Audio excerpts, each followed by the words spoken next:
Magandang araw, sambayan ng Pilipino. Magandang araw, mga kababayan.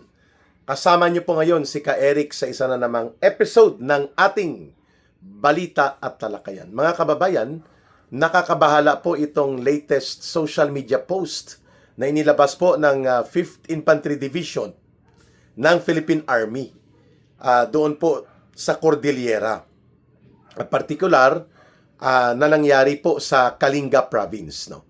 Kung saan kasama po sa naturang post ang pagpapapicture ng isang National Urban Operative at recruiter para po sa mga kabataan na mapunta sa CPP, NPA, NDF. Itong Kabataan Party at ang kanilang representative na itong si Rene Ho.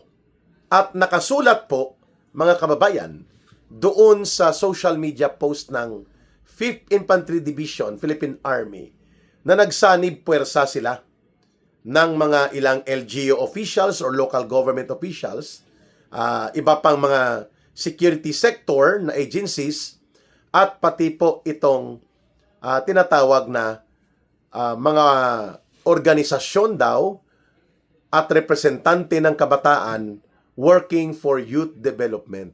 Wow! Ang Kabataan Party, tinawag ng Philippine Army ng 5th Infantry Division na working for youth development and progress. Mapapatawa ka na manggigigil sa galit, no? Bakit? Ako po, si Ka Eric, I spent more than 20 years of my life sa CPP, NPA, NDF. Na-recruit po ako. Nung kabataan ko, I was just about to turn 18 years old sa West Visayas State University. And way go up, ako po'y umakyat hanggang nakaabot po ako bilang kadre operatiba at opisyal ng CPP, NPA, NDF na nakatalaga sa National Operations Command ng NPA or New People's Army, lalong-lalo na sa gawain ng National Intelligence Unit ng NPA National Operations Command. Under po kami sa Central Committee, National Military Commission. Yun. At pinagdaanan ko po lahat ng organisasyon na binubuo at kontrolado ng CPP, NPA, NDF. Kagaya po ng Anak Bayan, League of Filipino Students, Bagong Alyansang Makabayan, National Union of Students of the Philippines, College Editors Guild of the Philippines, pati po ang pagbubuo ng Bayan Muna noon. Bago ako napunta sa gawain po ng armado at underground na mga pagkilos sa ilalim ng NPA National Operations Command. Kaya ako po ay mayroong sapat na kaalaman at direktang karanasan para sabihin ko na ang Kabataan Party na ito ay hindi lamang ordinaryong front organization ito. Ito mismo ay binuo at pinapatakbo at pinamumunuan ng mga aktibong opisyal ng CPP, NPA, NDF. At hindi ka po magiging representante sa Kongreso ng mga party list na kontrolado at binuo at pinapatakbo ng CPP, NPA, NDF kung hindi ka po kadre din. Kagaya po nila Franz Castro at nila Antonio Tinio sa Alliance of Communist Teachers or ACT Teachers. Kagaya po nila Brosas at nila Sara Ilago sa Gabriela NPA Lover Party List. Kagaya po ni Rene Co, ni Raul Manuel. At dati si Tere Ridon din, bago siya sipain ng Communist Party of the Philippines, New People's Army, NDF, sa Kabataan Party. Lahat po na nakaupo dyan, like sila Teddy Casino, Nery Colmenares, Sarate, there is no single representative of the party list na binuo, pinapatakbo at pinamumunuan ng CPP, NPA, NDF, like Bayan Muna, na naging Bayad Muna na, Anak Pawis, dati nandyan pa, Gabriela NPA Lover Party List, Kabataan NPA Recruiter Party List, at ang ACT Teachers, Communist Teachers Party List. Mga kababayan, lahat yan ang nakaupo dyan, mga opisyal at mga kadre operatiba sa urban areas and urban work ng CPP, NPA, NDF. At alam ko po na alam din yan ng pamunuan ng Philippine Army at ng 5th Infantry Division. Ang hindi natin alam bakit sila nagpakabobo, bakit sila nagpakatanga upang sakyan ang diskarte na ang Kabataan Party at ang representante nito na si Reneco, who is an active urban operative and recruiter for the CPP, NPA, NDF, ay pwede nilang makasama sa isang public forum ng mga kabataan at ng mga estudyante at ng mga guro doon po sa Kalinga, at ang kanilang topic ng pinagsamahan ay Youth Development and Progress. Paano maging youth development advocate itong si Reneco at ang Kabataan Party? Ito nga nagre-recruit ng mga kabataan gamit ang front at cover organization na Kabataan Party at Anak Bayan among others para gawing teroristang NPA ang kabataan. At yan po ay established sa mga actual armed encounters sa Mindoro, sa Negros, sa Bicol, sa Masbate, sa Mindanao. Ang lahat po ng iyan ay pinatotohanan ng daan-daan if not libo-libong mga kadre din na kagaya ko na nagbalik loob at yumakap sa kapayapaan at sumunod sa ilalim ng batas at iniwan ang armado at marahas na buhay at mundo ng komunistang teroristang grupo. Kami po'y nagpapatotoo at naghahayag nito simula pa lalo na nang mabuo ang National Task Force to End Local Communist Armed Conflict or NTF-ELCAC. So pabalik-balik po kami dyan, ako mismo, sa 5th Infantry Division. Pabalik-balik kami sa pagbibigay seminar sa mga battalions, brigade, sa mga CMO or Civil Military Operations, sa intelligence units nila, sa Military Intelligence Battalion, pati sa mga opisyal po ng division, ng 5th Infantry Division at sa buong Pilipinas. Yun po ang naging gawain ko nung ako'y pinuno ng National Cadre Team ng gobyerno. Kaya po ako naging ka-Eric. I shared and voluntarily discussed to help educate and raise the level of understanding ng ating mga kasundaluhan, ng ating mga opisyal, ng Armed Forces of the Philippines, ng ating Philippine National Police, at ng National Intelligence Coordinating Agency, as well as other agencies of government na kabahagi noon ng tama at totoo na whole of government participation and whole of government approach, pati ang DILG, ang mga iba't ibang sangay ng gobyerno. Nagbibigay kami ng mga pag-aaral, paglilinaw, mga seminar na tinatawag natin na knowing the enemy and understanding the correct perspective of defeating the enemy. Yan po ay ibinigay natin sa loob halos ng 4 na taon or almost 5 years na ako'y naging consultant ng National Task Force to End Local Communist Armed Conflict. At ngayon, tayo po'y nababahala. Naliligalig tayo na ang pamunuan ng 5th Infantry Division ng Philippine Army, idideklara nila na ang Kabataan Party at itong mga operatiba ng CPP, NPA, NDF na nagkukunwari at nagkakanlong dito po sa diskarte ng party list ay tatawagin po nilang mga advocates for youth development and progress. Hindi ko alam kung paano ako mag-react ng una kong makita ito. Di nag-process ako. Sabi ko, maybe the intentions are good on the part of the Philippine Army and the AFP para ito ay accommodate ang ganitong uri ng diskarte, but the intentions ng mabuti ay nakakasama ang resulta. Bakit? Dahil niloloko at sinasamahan natin ang panloloko ng CPP, NPA, NDF sa mga kabataan na ang isa sa mga recruiter at tagapagwasak ng kinabukasan ng kabataan na napupunta sila sa NPA na papariwara ang buhay nila ay iyang Kabataan Party at ang mga opisyal at mga operatiba nila na nagkukunwaring mga party list. And then, i-appear mo ang sarili mo doon sa entablado at sa forum at sasabihin mo na ito ay mga advocate ng youth development, youth empowerment, and youth progress. Di ba yan ay isang malaking kalokohan at katarantaduhan? At dobling malaking kalokohan at katarantaduhan yan kung ang gumagawa niyan ay ang ating security sector, lalo na po ang Philippine Army at ang Armed Forces of the Philippines. Ano na po ang nangyari sa inyo? No? Hindi po tama na ang mga sinungaling, manluloko at mga aktibong kabahagi sa panluloko at pagre-recruit sa kabataan at gawin silang terorista na maging NPA at sila ay pinapadaloy, pinapadaan sa Kabataan Party recruitment at mga front organization na ito ay maging bahagi ang Armed Forces of the Philippines o anumang agency of government or anumang instrumento ng Estado upang lamang ipakita na kunwari ay nagkakaroon ng unity. Anong unity? Unity para panatilihin ang panloloko? Unity para panatilihin ang pagre-recruit? This is not the correct and this is not the proper way na mag-handle tayo ng issue patungkol po sa pagbubunyag ng totoong kulay ng mga organisasyon na ito kung tayo po ay nagiging bahagi ng kanilang kalokohan ng mga events na ito. Like symposium and seminar on multi-sectoral and multi-agency participation for youth development and progress.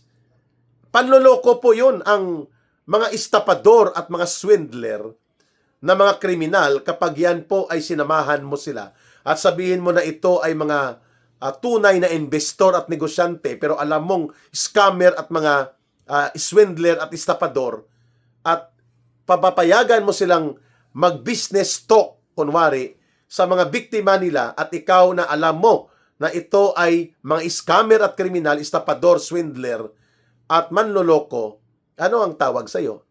Di ikaw ay kasabwat? Nagiging kasabwat na ba ang AFP, ang PNP at ang Philippine Army, pati na ang local government officials dito sa panloloko na ginagawa ng CPP, NPA, NDF upang mag-recruit ng mga kabataan? O come on. Anong uri ng bansa at anong uri ng lipunan at kinabukasan ang ating ipapamana sa ating mga kabataan kung instead na ating durugin at tapusin na ang mga salot ng lipunan na nagwawasak ng ating bayan, ginagawang terorista ang ating kabataan, nanununog, pumapatay, nangaambush ng sundalo at pulis, nangi-extort, nangungutong at nag-i-infiltrate sa gobyerno at nananabotahi ang ating demokrasya, sinasabotahe nila, pating ating mga eleksyon ay pinapakialaman nila at sinasakyan upang pahinain at lubusang mapabagsak later on ang buong sistema ng demokratikong lipunan natin. At tayo ay nag-aalangan na sila'y ibunyag at labanan at nang sila ay ma-expose ng todo sa mamamayan. Anong tawag sa uri ng gobyerno mayroon tayo pag ganyan ang ginagawa ng supposedly protector ng ating kabataan, protector ng ating mamamayan? Di ba nakakabahala yan?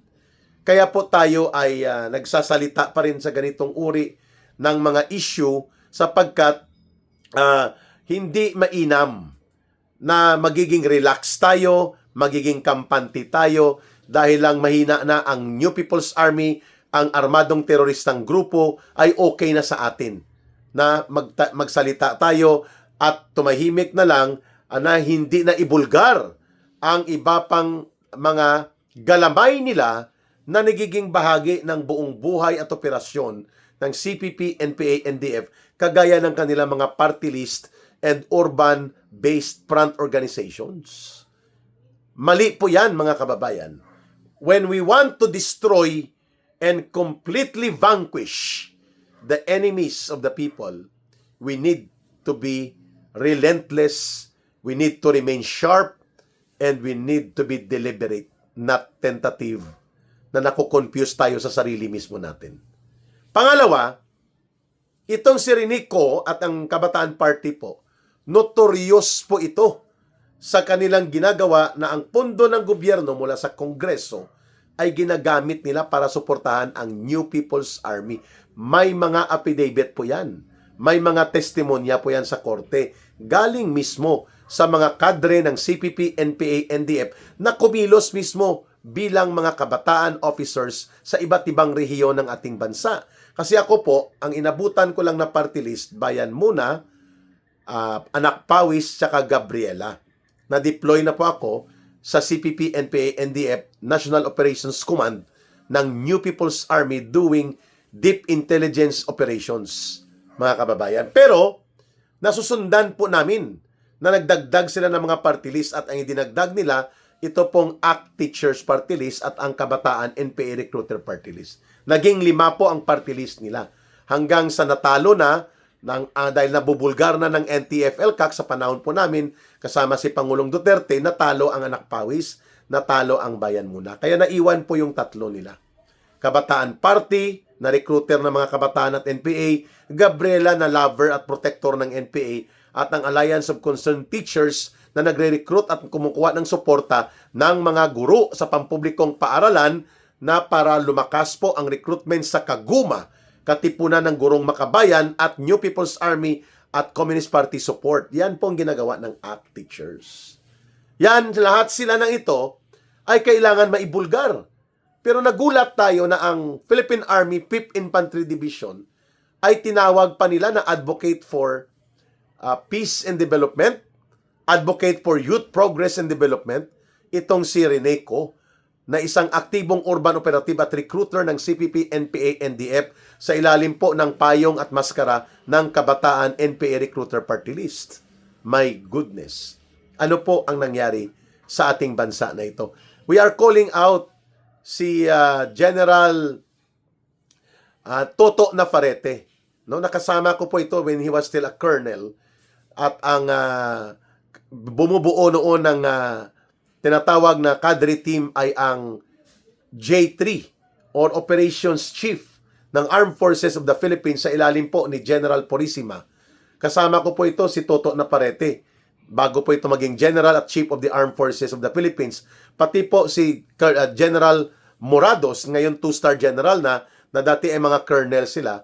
Kasama ko po sila doon sa Armed Forces of the Philippines sa pag-aaral, pagbibigay seminar at pagbubuo ng framework of activities to counter the white area and urban operations of the CPP, NPA, NDF, na noon ay binubuo na namin ang National Cadre Team para po labanan, itakwil, ibulgar, ibunyag sa taong bayan at buong gobyerno at buong lipunan ang totoong mukha ng CPP, NPA, NDF na hindi lamang limitado sa pagbubulgar ng teroristang gawain nila sa armadong unit nila sa mga NPA. Kasama ko po yan. Pati si General Bronner po, nakatrabaho namin yun. At marami po dyan sa mga naiwan pang officers, mga brigade commanders, mga battalion commanders, noong mga panahon na sila yung mga kapitan pa, ay nakatrabaho namin sa National Task Force to End Local Communist Armed Conflict. At hindi natin maintindihan bakit pinayagan nila ito. Sapagkat napakalaki po ang epekto na ang Philippine Army mismo, ang Philippine National Police, ang DILG, ang magsabi na hindi delikado ang Kabataan Party ng CPP, NPA, NDF front organization at ang kanilang mga opisyal, kagaya ni Reneco, ay pwedeng makasama sa mga seminar and forum ng kabataan at estudyante, mga guro at sa mga paaralan. Ang title pa ay Youth Development in Progress. Nakakatawa na nakakagalit, mga kababayan.